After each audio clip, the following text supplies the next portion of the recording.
எதற்கு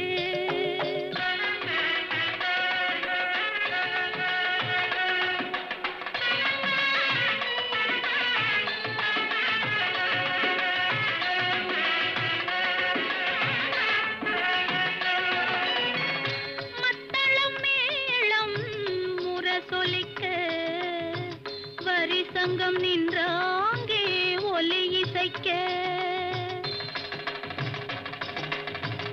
மத்தளம் மேளம் முரசொலிக்க வரி சங்கம் நின்றாங்க